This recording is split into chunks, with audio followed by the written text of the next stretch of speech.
কিমি অ্যান্টোনেলি আর মার্সিডিসের ফিউচার না, সে এখন মার্সিডিসের প্রেজেন্ট। পোল থেকে P6-এ, এরপর হয়ে গেল youngest champion leader of formula 1। কিন্তু কিভাবে? Let's break down Japanese grand pre.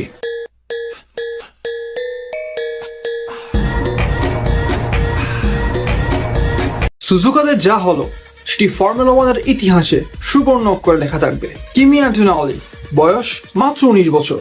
Pole থেকে শুরু করলেন, কিন্তু লাইট আউট হওয়ার সাথে সাথে গাড়ি হুইল স্পিন খেলেন এবং মুহূর্তেই P6-এ চলে আসলেন। সিজনের প্রথম রেসে অস্কার পিয়াস্ট্রি দেখালেন চমক। কিমি অ্যান্টোনেলিকে ওভারটেক করে রেসের লিডারশিপ নিজের নামে করে নেয় এবং তার সাথে থাকে ল্যান্ডো নরিস অ্যান্ড চার্লস লেকলেয়ার। সবাই মনে করে কিমি অ্যান্টোনেলি হয়তো এবার রেস জিতবে না, কিন্তু কিমি অ্যান্টোনেলি থেমেনি। ধীরে ধীরে একে একে সবাইকে ওভারটেক করতে লাগলেন, কিন্তু ল্যাপ 22-তে সবকিছু উল্টে গেল। অলিভিয়ার বেয়ারম্যান স্পুন কার্ভে 50G এর ভয়াবহ ক্র্যাশ করে সেফটি কার ট্র্যাকে নামে এবং বেয়ারম্যানের হাঁটুতে চোট, কিন্তু তার হাড় ভাঙেনি এবং সে সুস্থ আছে। এবং সেফটি কারই কিমি অ্যান্টোনেলির জন্য সুবর্ণ সুযোগ হয়ে এলো। ফ্রি পিট স্টপ নিয়ে রেসকে নিজে হাতে নিয়ে নিলেন। রিস্টার্টের পর আর পেছনে ফিরে তাকাননি কিমি অ্যান্টোনেলি।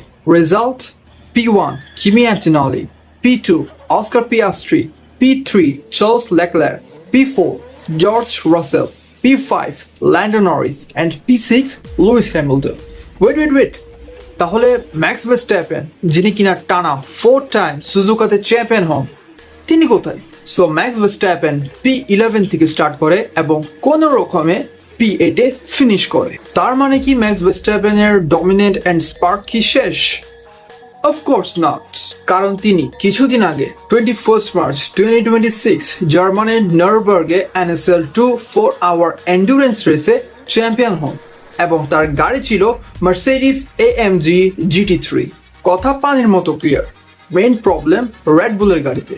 ম্যাক্স রেডিওতে বলে পাওয়ার স্টিয়ারিং ছাড়া গাড়ি চালাচ্ছি, এবং এগুলো সব কিছু নিয়ে ম্যাক্স অনেক ফ্রাস্ট্রেটেড। আর ফর্মুলা 1-এর সকল আপডেট পাওয়ার জন্য ফলো বাটন অ্যান্ড সাবস্ক্রাইব বাটনে সেফটি গার্ড ছুড়ে মারো, অথবা রেড বুলের মহিষ ক্লিক যেন হয়ে যায়।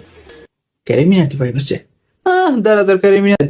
আরেকটা কথা, এখন নেক্সট রেস মিয়ামিতে হবে মে মাসে, and due to the war Saudi Arabia Grand Prix and Bahrain Grand Prix cancel হয়ে গিয়েছে।